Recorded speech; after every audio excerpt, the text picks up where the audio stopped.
প্রিয় দর্শক, সালাম ও নমস্কার। আমি কমল সালদার আপনাদের সামনে হাজির হয়েছি হেডলাইন 24 রাতের হেডলাইন নিয়ে। তো প্রতিদিন আমি বাংলাদেশের বিভিন্ন জাতীয় দৈনিকের হেডলাইন পড়ে আপনাদের সামনে উপস্থাপন করি। আজকে একটু ব্যতিক্রম, সেটি হচ্ছে আজকে নির্ধারিত 5টি সংবাদ পাঠ করার চেষ্টা করব এবং আপনাদের সামনে উপস্থাপন করব। এই 5টি সংবাদের মধ্যে একটি হলো, আজকে জানেন হবিগঞ্জে এনসিবির নেতৃত্বে স্থানীয় যারা রয়েছেন তারা একটি বিক্ষোভ সমাবেশের ডাক দিয়েছিল।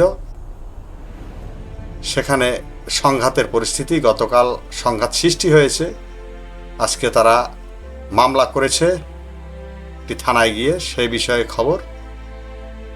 হবিগঞ্জে হামলার ঘটনায় 11 জনের নামে এনসিপির মামলা।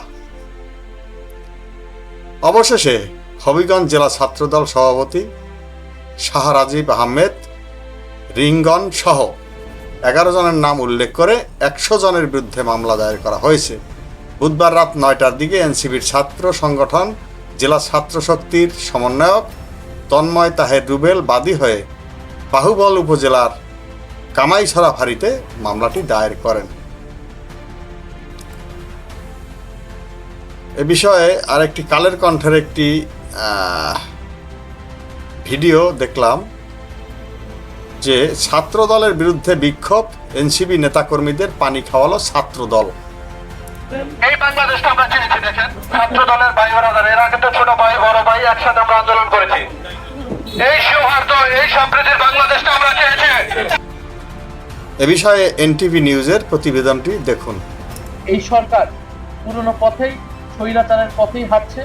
অগণতান্ত্রিকভাবে তারা ক্ষমতায় থেকে দেশকে নৈরাজ্যের দিকে নিয়ে যাচ্ছে। যে অনাকাঙ্ক্ষিত পরিস্থিতিতে আমরা আছি।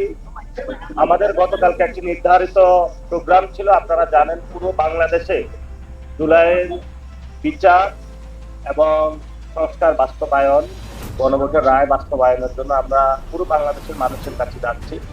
মানুষের সাথে বিজনেস স্ট্যান্ডার্ড বাংলা এর একটি শিরোনাম, সুশাসন পর্যালোচনা ও প্রকল্পের ফলাফল মূল্যায়নে আগস্টে ঢাকায় আসছে বিশ্বব্যাংকের 2 প্রতিনিধি দল। সফরকালে তার অর্থ মন্ত্রণালয়, বিভিন্ন প্রকল্প বাস্তবায়ন ইউনিট এবং সংশ্লিষ্ট অংশীজনদের সঙ্গে বৈঠক করবেন। এসব বৈঠকে প্রকল্পের আর্থিক ব্যবস্থাপনা, সরকারি ক্রয়, জবাবদিহি এবং চলমান সহযোগিতা আরও শক্তিশালী করার বিষয় নিয়ে আলোচনা হবে। বিস্তারিত ভিতরে লিখেছে, বিস্তারিততে গেলাম না। এরপরে আরেকটি খবর, আজকের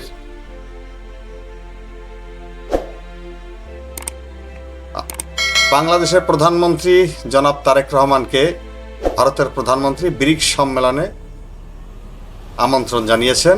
সে বিষয়ে একটি নিউজ করেছে।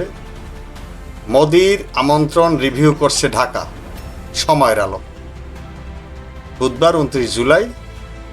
গত 12 ফেব্রুয়ারির ভোটের পরপরই বাংলাদেশের নির্বাচিত প্রধানমন্ত্রীকে ভারত সফরে আমন্ত্রণ জানান দেশটির প্রধানমন্ত্রী নরেন্দ্র মোদী।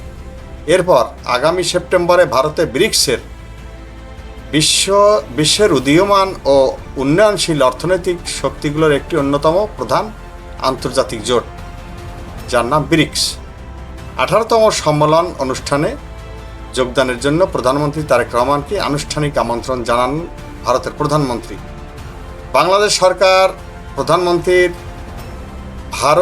ভারত সফরের এই আমন্ত্রণ রিভিউ করছে। এদিকে পররাষ্ট্র মন্ত্রণালয়ে পররাষ্ট্রমন্ত্রী এবং পররাষ্ট্র প্রতিমন্ত্রীর সঙ্গে বুধবার 29 জুলাই প্রথমবারের মতো পৃথকভাবে সৌজন্য সাক্ষাৎ করেন ঢাকায় নিযুক্ত ভারতীয় হাইকমিশনার দীনেশ ত্রিবেদী। এরপরে প্রথম আলোর একটি নিউজ, শাপলা চত্বরের ঘটনার মামলায় আদালতে আত্মসমর্পণ করবেন লতিফ সিদ্দিকী 29 জুলাই। আপনারা জানেন লতিফ সিদ্দিকী ইতিমধ্যে ডিবির হাতে গ্রেপ্তার হয়েছে। এ বিষয়ে এনটিভি নিউজের একটি প্রতিবেদন আপনাদের সামনে উপস্থাপন করছি। গ্রেপ্তারি পরোয়ানা তারা জারি করেছে, তা আমল হয়ে গেছে, আমাকে যেতে হবে না। শাপলা চত্বরে হত্যাকাণ্ডের ঘটনায় আন্তর্জাতিক অপরাধ ট্রাইব্যুনালে করা মামলায় সাবেক মন্ত্রী আব্দুল লতিফ সিদ্দিকীকে গ্রেপ্তার করেছে ঢাকা মহানগর গোয়েন্দা পুলিশ। বুধবার 29 জুলাই সন্ধ্যা 6টায় তাকে রাজধানীর গুলশান থেকে গ্রেপ্তার করা হয়। এনটিভি অনলাইনকে বিষয়টি নিশ্চিত করেছেন ঢাকা মহানগর গোয়েন্দা পুলিশের প্রধান অতিরিক্ত পুলিশ কমিশনার শফিকুল ইসলাম।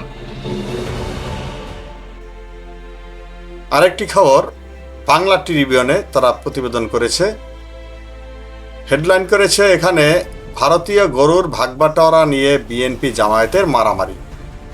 29 জুলাই কুড়িগ্রাম প্রতিনিধি এই রিপোর্টটি করেছে।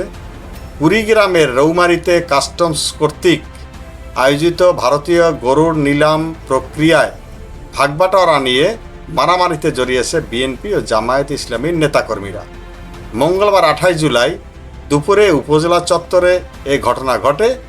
পরে উভয় দলের নেতাদের হস্তক্ষেপে পরিস্থিতি শান্ত হলে নিলাম ডাকা সম্পন্ন হয়। তবে জামায়াত দাবি করেছে দীর্ঘদিন ধরে নামমাত্র নিলামের মাধ্যমে রাষ্ট্রকে শুল্ক ফাঁকি দেওয়া হচ্ছে। তারা স্বচ্ছতার সাথে প্রকাশ্য নিলামের দাবি জানালে বিএনপির লোকজন তাদের উপর চড়াও হয় ও মারধর করে। প্রিয় দর্শক, আজকের ভিডিওটি প্রতিদিনের তুলনায় একটু ব্যতিক্রম উপস্থাপন করার চেষ্টা করেছি। কেমন হয়েছে জানাবেন। ভালো লাগলে লাইক করবেন, শেয়ার করবেন এবং সাবস্ক্রাইব করে পাশে থাকতে ভুলবেন না। আজ এ পর্যন্তই। ধন্যবাদ সবাইকে।